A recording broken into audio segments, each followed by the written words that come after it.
Hello, kiddos. Today is December 11th, and this one is called The Red Rope.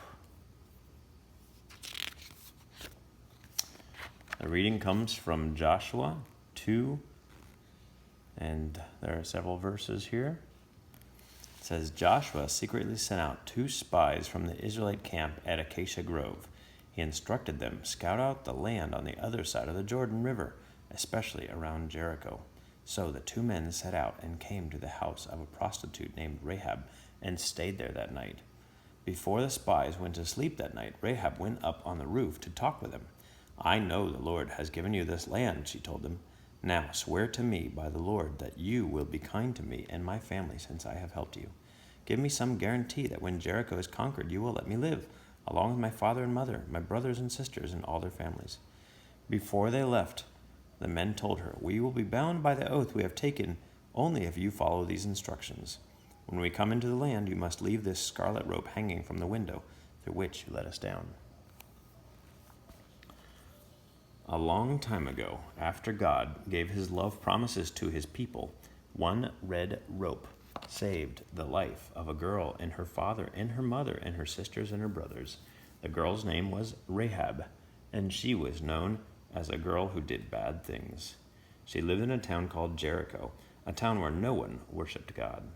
The people who lived in Jericho built high walls around their town to keep enemies out, but no one could keep out the one real God. God told his own people that the land of Jericho would be theirs. So 2 men of God came spying out this land, slinking closer to Jericho, and they found the city gates standing wide open. God does that. He opens doors and opens the hardest hearts. The spies walked through the gate. They knocked on a door. Rahab let them in. But someone saw the men slip into Rahab's house. They told the king, and the king sent soldiers. And then, quick, Rahab hid the 2 spies up on the roof under piles of straw. So the soldiers didn't find the spies. When Rahab pulled that blanket of straw off the hiding spies, she whispered to them what was beating loud in her heart. Your one real God works real miracles. I believe in him, but even more, I want to live for him. God can show himself in his huge, uncontainable love wherever, whenever, to whomever. High walls and hard hearts can't stop his love from coming. Sin and badness can't stop his love from coming. The love of God can come over any wall, can open the door of any heart, can find anyone, anywhere, in anything. There she is. Rahab couldn't stop smiling. God loved her at her darkest and baddest, and he held her with the greatest and biggest and grandest love. That is always the secret to unwrapping the biggest, greatest, grandest gift. Believe that the love of Jesus is in the place where you don't expect it, and then live into the surprise of a love like that.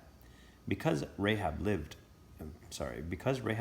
in the one real God and had decided to live for him, the 2 men of God promised, if you hang this red rope from your window, you and your father and your mother, your brothers and sisters will all be kept safe when our soldiers take Jericho and God gives this city to his people. Rahab nodded yes. She hung that red rope out her window like it was her only lifeline. Her heart was tied to God's by that one red rope. God changed the heart of the girl who had done bad things. When the soldiers came to take the city of Jericho, Rahab was saved, not because she was good, not because she did good things, but because she trusted the one real God.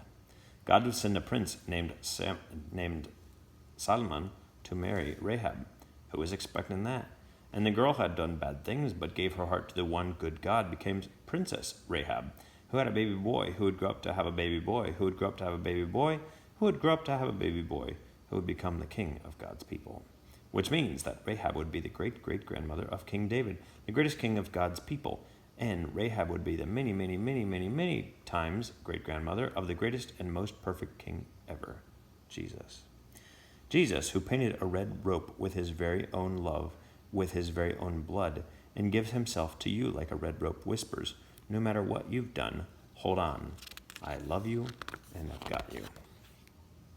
Everywhere, do you see it? Christmas presents tied up with red ribbons, little red ropes. They tie all of our hearts to Jesus, the greatest, grandest gift. all the red ropes everywhere shaped into hearts. They wrap the happiest love right around you. Have you ever seen God turn someone's life completely around so that person went from choosing a bad path to following Jesus? How is Jesus doing just that miraculous thing in your life? How is Jesus like a lifeline to you, a rope you can hold on to no matter what? So here's a little activity. You can look around for red things and remember the red rope that showed that God was going to save Rahab. Well, we love you. We'll talk to you later.